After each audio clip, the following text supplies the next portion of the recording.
விஜயின் 5 தாவேகா அமைச்சர்களை குறிவைக்கும் திமுக. Operation ஈகிளை start, அறிவாலயத்தால் அதிரும் கோட்டை.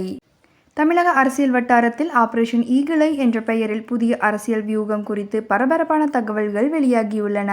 ஆளுங்கட்சியான தமிழக வெற்றிக் கழக அரசின் செயல்பாடுகளை தீவிரமாக கண்காணிக்கும் நடவடிக்கையில் திமுக ஈடுபட்டுள்ளதாக அரசியல் வட்டாரங்களில் பேசப்பட்டு வருகிறது.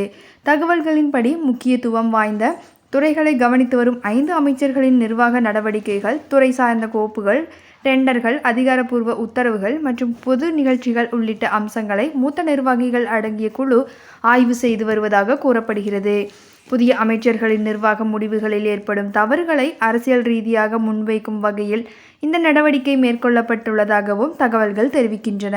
இதற்கிடையில் எதிர்க்கட்சியின் கண்காணிப்பு குறித்து தகவல்களை தொடர்ந்து தாவேகா தலைமையும் அமைச்சர்களுக்கு பல்வேறு அறிவுறுத்தல்களை வழங்கியுள்ளதாக கூறப்படுகிறது. முக்கிய அரசாணைகள் அல்லது நிர்வாக உத்தரவுகளை வெளியிடும் முன் சட்ட நிபுணர்களுடன் ஆலோசிக்கவும், தேவையற்ற சர்ச்சைகளை தவிர்க்கவும், பொதுவெளியில் கருத்து தெரிவிக்கும் போது கூடுதல் கவனம் செலுத்தவும் அறிவுறுத்தப்பட்டுள்ளதாக தகவல்கள் வெளியாகியுள்ளன. ஊழல் குற்றச்சாட்டுகள் அல்லது நிர்வாக குறைபாடுகளுக்கு இடமளிக்க கூடாது என்பதில் ஆளுங்கட்சி தீவிரமாக இருப்பதாகவும் கூறப்படுகிறது. எனினும் ஆபரேஷன் ஈகிளை தொடர்பான இந்த தகவல்கள் குறித்து திமுக அல்லது தமிழக வெற்றிக் கழகம் தரப்பில் அதிகாரப்பூர்வ விளக்கம் எதுவும் வெளியாகவில்லை. இதனால் இந்த விவகாரம் அரசியல் வட்டாரத்தில் தொடர்ந்து விவாத பொருளாக இருந்து வருகிறது.